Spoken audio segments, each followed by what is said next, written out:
Eu sou Manuel Carvalho e este é o P24. Portugal é uma história triste do Portugal contemporâneo. 20 anos depois, o Tribunal Central Administrativo do Sul veio declarar a nulidade de 3 deliberações da Câmara Municipal de Benavente que autorizavam a construção de um empreendimento turístico da Portugal, na herdade da Vargem Fresca. Essas autorizações, porém, tinham datas muito anteriores. 18 de maio de 1992, 6 de dezembro de 1993 e 21 de outubro de 1996. A ilegalidade confirmada pelo Tribunal tem o valor da justiça simbólica, porque, na realidade, o empreendimento já está no lugar. Nesta história da Portugal descobrem-se engenhosas operações financeiras e empresariais que determinaram a apropriação de 509 hectares de terras públicas da Companhia das Lesírias no princípio dos anos 90. Sem privatização, sem concurso público. Depois, constatam-se decisões de 4 ministros, Duarte Silva em 1995 e 11 anos depois, Costa Neves, Telmo Correia e Nobre Guedes, que autorizam o abate de sobreiros à margem da lei, como outro tribunal veio entretanto confirmar. É uma história que desafia a imaginação. Depois de tentativas falhadas para privatizar a Companhia das Lesírias, um grupo privado, o Grupo Banco Espírito Santo, consegue a posse de uma área privilegiada para os seus investimentos, sem concurso público nem enquadramento legal devido. Sublinhe-se. Tudo à custa de manobras como aumentos de capital, nas quais quem devia defender o interesse do Estado abdicou pura e simplesmente das suas funções. O caso Portugal, que o público denunciou com todos os seus detalhes em 1995, é a prova acabada do sequestro dos interesses do Estado pelos privados. Uma área sensível, próxima da nova ponte sobre o Tejo, perto do aeroporto de Alcochete, que então já se discutia, deu lugar a um negócio apetecível feito na calada dos gabinetes de gestores públicos e ministros. A proibição de corte mais sobreiros em 2007 ou a ilegalidade confirmada agora serve de paliativo a uma lesão grave ao interesse dos portugueses. Mas se há um nome que se insurgiu contra o negócio e fez tudo para o travar, é o de Fernando Gomes da Silva. Quando chegou ao Ministério da Agricultura, em 1995, Gomes da Silva foi célere em suspender o despacho que autorizava o abate de sobreiros. Mandou a história da desanexação dos terrenos das Lesírias para o Ministério Público. Mas o processo estava em marcha e pouco restava senão chorar sobre o leite derramado. Se o dano está consumado, a sua invocação serve ao menos como um alerta. O P24 de hoje tem esse propósito.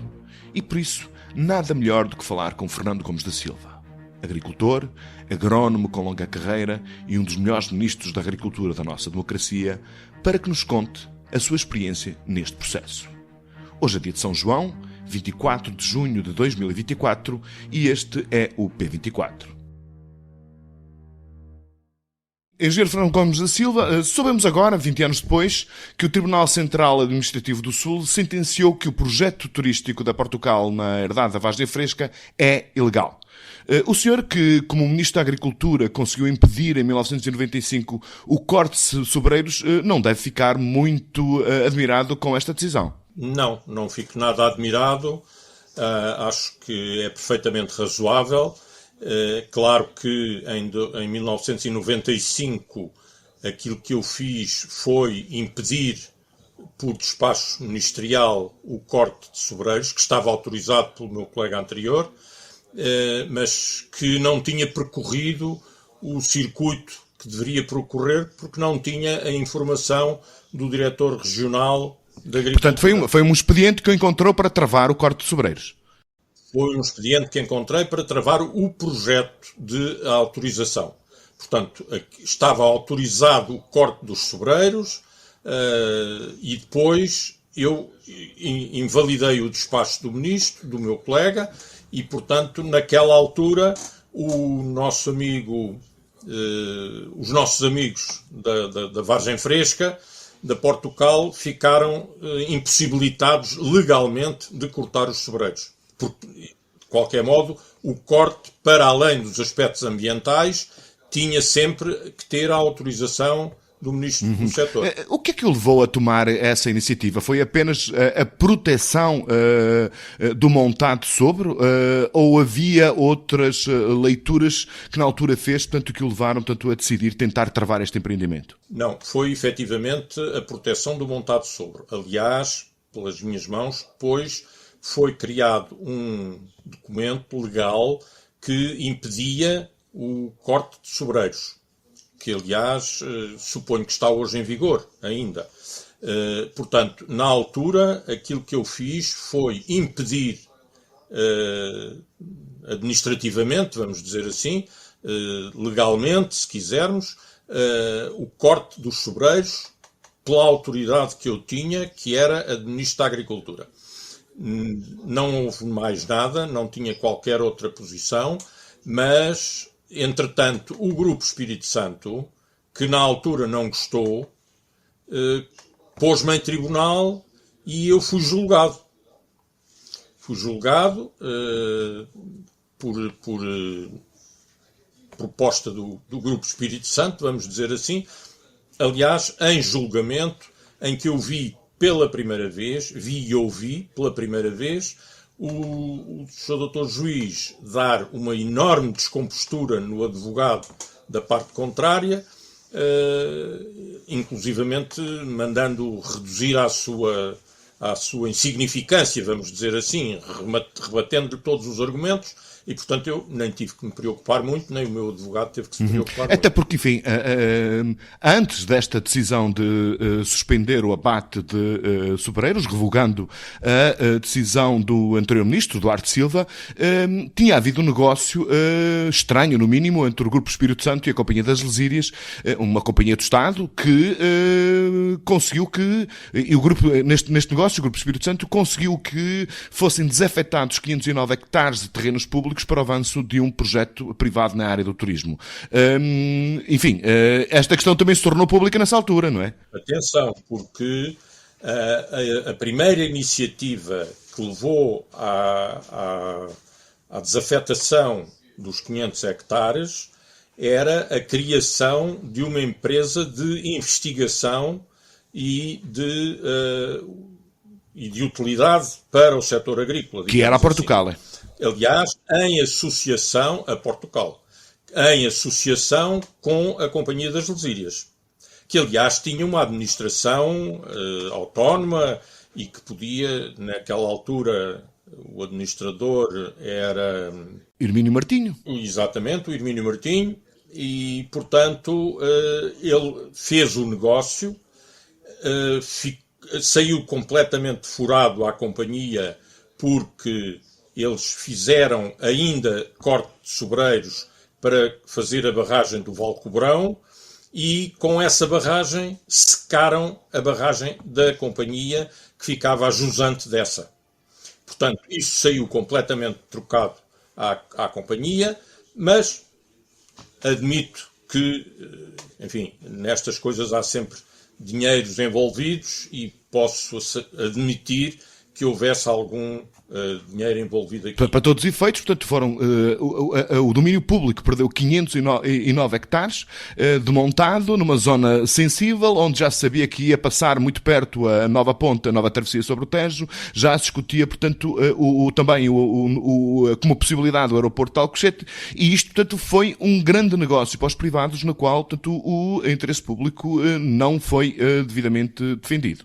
É uma pergunta que lhe faço. O interesse público não foi devidamente respeitado exatamente pela administração da companhia, o que aliás me levou a seguir à destituição da administração da companhia e à nomeação de um outro administrador para a Companhia Mas, das portanto, Lesírias. nesse momento já era tarde demais, portanto, o projeto, portanto, os terrenos já tinham passado, portanto, para a órbita da Portugal e a Companhia das Lesírias já tinha deixado de ser acionista dessa sociedade. Sim, desse ponto de vista, efetivamente, é verdade.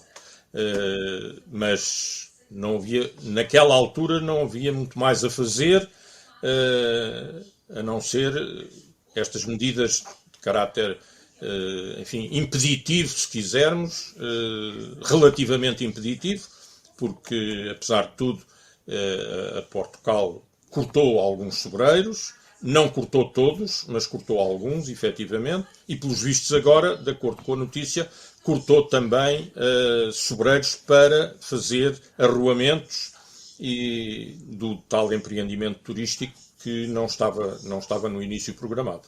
Mas na altura não houve nenhuma diligência, não enviou, na qualidade de Ministro da Agricultura, não enviou este negócio com a desanexação dos terrenos do domínio público para o Ministério Público? Não. Isso não fiz.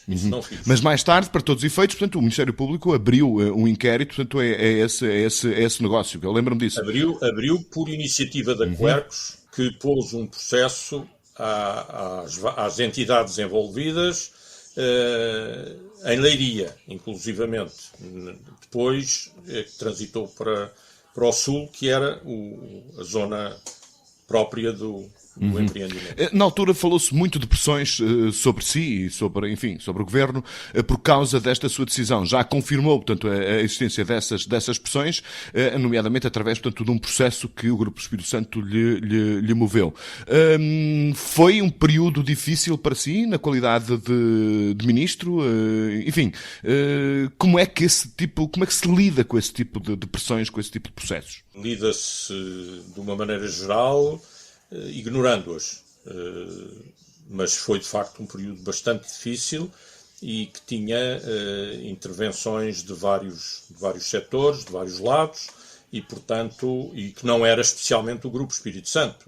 O Grupo Espírito Santo foi um episódio ali relativamente solto, que obviamente era importante para o grupo, não tenho dúvida nenhuma, mas as pressões não vinham especialmente do Grupo Espírito Santo. Pelo seu conhecimento do setor, e são muitos anos de experiência enquanto consultor, enquanto ministro, e também como agricultor, há muitas histórias destas em que interesses privados se sobrepõem ao interesse público noutras matérias, ou este é um caso que reputaria de especial pela sua dimensão e pelo seu significado? Eu acho que é especial pela sua dimensão e pelo seu significado.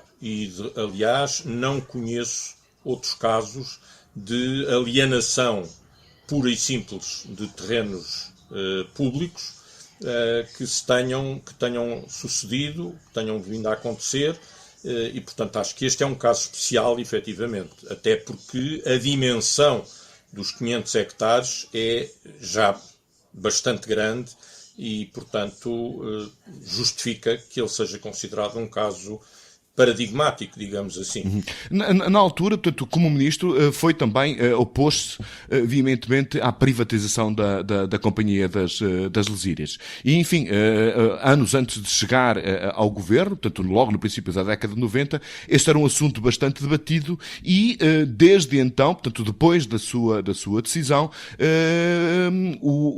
essa história, portanto, da privatização da Companhia das Lesírias, que vale sempre a pena recordar, é uma zona tampão extremamente importante ali na parte norte da capital de Portugal, não é?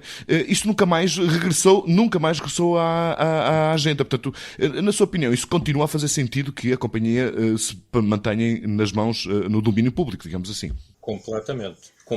Aliás, opus-me à decisão da privatização da companhia e opus-me a outra decisão de privatização que estava praticamente decidida também pelo meu antecessor, e que era a privatização da Codelaria de Alter, com todo o seu conteúdo, digamos assim. Portanto, aliás, eu costumava dizer que privatizar a Companhia das Lesírias e privatizar a Alter era mais ou menos a mesma coisa que privatizar a Torre de Belém. Património público de primeiríssima importância. Património público, valioso, significativo, que faz todo o sentido manter na mão do Estado, porque eu acreditava que o Estado, apesar de tudo, era capaz de fazer uma gestão, e foi, efetivamente. Aliás, a companhia, depois de continuando a ser pública, teve uma gestão bastante boa e portanto, justificava-se plenamente, e essa situação da zona tampão é indiscutível, quer dizer, porque qualquer privado explorará a companhia de outra maneira. E, portanto, do ponto de vista da floresta, que é o tampão, efetivamente, mesmo que não seja a floresta de sobreiros, porque a companhia tem uma grande área florestal que não são sobreiros, e, portanto, desse ponto de vista, o tampão funciona e continua a funcionar, efetivamente. Qualquer privado faria na área da companhia, em bocados da área da companhia, iniciativas imobiliárias, isso não tenho a menor dúvida. E por maioria de razão. Como, aliás, Exatamente, e por maioria de razão agora, portanto, com a nova ponte e com a proximidade do aeroporto de Alcochete. Sim, claro. Engenheiro Fernando Gomes da Silva, muito obrigado por este revisitar do seu passado enquanto Ministro da Agricultura. Muito obrigado. Nas muitas galáxias da música, fazem-nos falta guias que nos levem a descobertas. Mário Lopes, jornalista do Público, é um desses guias obrigatórios. Numa das suas críticas do último Ibsen, convida-nos a conhecer Bats Fit for a Widow, de Bingo Fury. Like a widow. É o álbum de estreia de um inglês, de 23 anos, que, diz-nos Mário Lopes, está cheio de melancolia de crooner, trespassada por neurose no wave, um desejo de serenidade que nunca mais chega, sempre longe, longe demais. Magnífico. O P24 volta amanhã. Tenham um bom dia. O P24 é um podcast do Público com música original de Ana Marcos Maia. A sonoplastia deste episódio é de Ruben Martins.